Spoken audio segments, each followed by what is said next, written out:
Look, I want you to imagine something. You wake up tomorrow, check your phone, and there it is. Breaking news. World War III has begun. Your first thought probably isn't about your money, but within 24 hours, your financial life could be completely destroyed. And most people will have no idea it's even happening.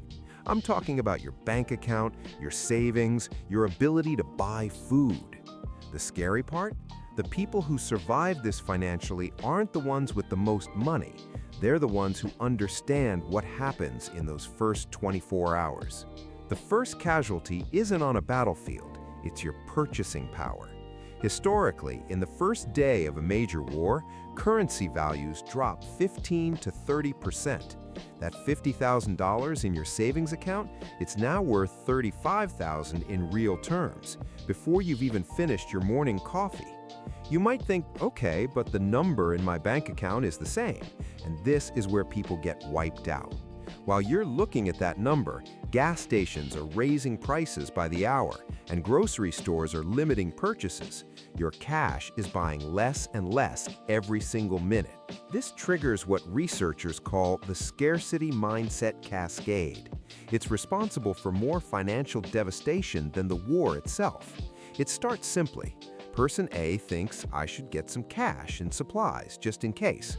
Person B sees them at the ATM and thinks, what do they know that I don't? Within hours, there are lines at every bank. A Federal Reserve study found that in a major shock, 40% of people try to withdraw large amounts of cash at once.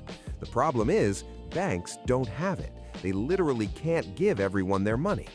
But the real danger is the digital collapse. As global stock markets open, circuit breakers, automatic shutdowns get triggered. We've seen markets hit the first breaker, a 7% drop, before most people have even checked their portfolios.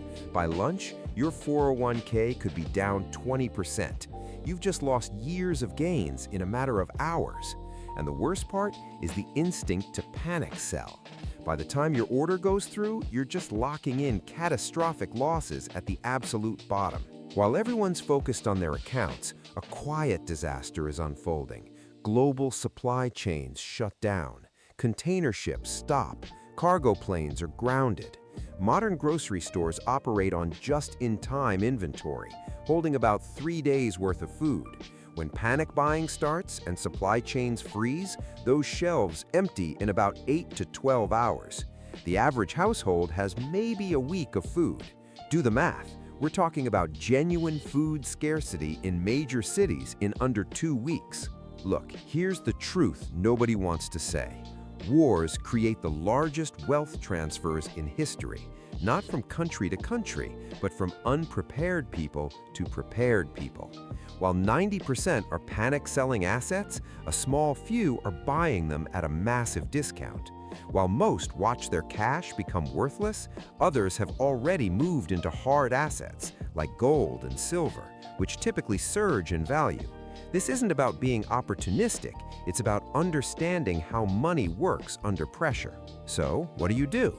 You can't prevent the war, but you can survive it financially.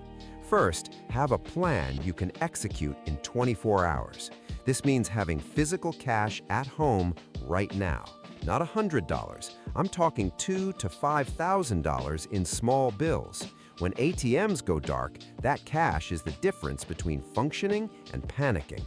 Second, a 30-day supply buffer. Food, water, medications. This gives you 30 days where you don't have to compete with the panicked masses. Third, diversify beyond paper. You need assets you can physically hold, because when the system freezes, digital promises become worthless. Financial survival isn't about having the most money, it's about having the right money in the right places. I'm not trying to scare you, but I am trying to wake you up. The people who survive aren't lucky, they're prepared. You have a choice. You can hear this, think that's interesting, and go back to your life. Or you can spend the next 24 hours actually getting that cash, building that buffer, and diversifying. Because if this starts tomorrow, 90% of people will be figuring this out while their wealth evaporates. The other 10%? They figured it out today. Which group will you be in?